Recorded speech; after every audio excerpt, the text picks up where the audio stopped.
Good morning. This is Dr. Wael El Gendy, ophthalmology consultant in the Giza Memorial Eye Institute for Ophthalmic Researches.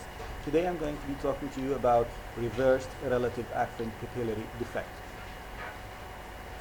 In order to understand the reversed relative afferent pupillary defect, we must also understand the relative afferent pupillary defect in itself. In order for us to elicit a relative afferent pupillary defect, we must have three principal findings: two pupils, left and right, intact efferent innervation for both pupils, and a defective afferent innervation in one eye. If we have the three, then we can elicit a relative afferent pupillary defect.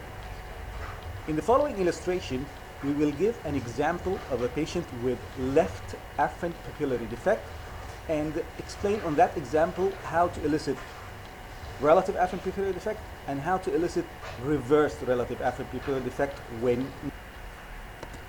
So, our patient has a left optic nerve defect, which gives us an afferent pupillary defect in the left pupil relative to the right pupil. Left pupil has an intact efferent innervation. To elicit a relative afferent pupillary defect, now we have two pupils, the left and right, that we have them, an afferent pupillary defect in the left eye, as we said, and an intact efferent innervation for both pupils. So when we move the light towards the right eye, as we can see, we get constriction in both eyes. You move the light to the left pupil, you get dilatation of both pupils. So let's concentrate now on the left pupil, which has the relative afferent pupillary defect.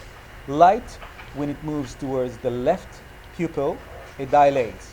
When it moves to the other pupil, away from the left, so you get the left to constrict.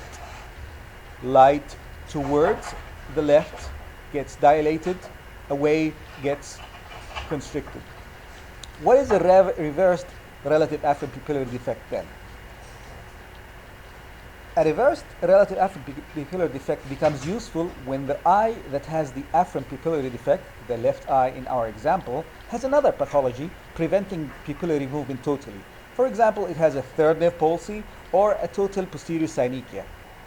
So this patient has a left dilated fixed pupil because he has an afferent pupillary defect and also efferent pupillary defect from third nerve palsy, or let's say posterior synechia, whatever. So now, because we have a dilated fixed pupil in the left eye, it's not going to give us any clues, but the right eye will give us all the clues we need. So we observe the right eye, and when the flash of light is pointing to the right eye, we'll get a constriction, and then the flash moves to the left eye. Because the left eye has an afferent defect, the right eye will dilate.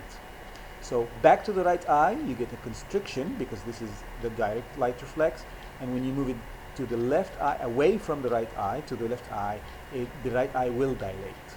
Can you see? This is exactly the opposite of what was happening in the left eye when it had a relative afferent pupillary defect. So that's why it's called the reversed relative afferent pupillary defect, because the opposite happened. So this slide concludes what you see when you have a relative afferent pupillary defect. When the light is moved directly on the eye that has the relative afferent pupillary defect, it dilates. When it's moved to the other eye, the eye with the relative afferent pupillary defect will constrict. While in the reversed relative afferent pupillary defect, when you move the light directly to the eye, the pupil will constrict. But when you move the light to the other eye, the pupil will dilate. Do you get what I mean? It's the opposite of what happens with relative afferent pupillary defect. That's why it's called reversed relative afferent pupillary defect. And this concludes our explanation, and I hope it was handy and useful to everybody. Thank you.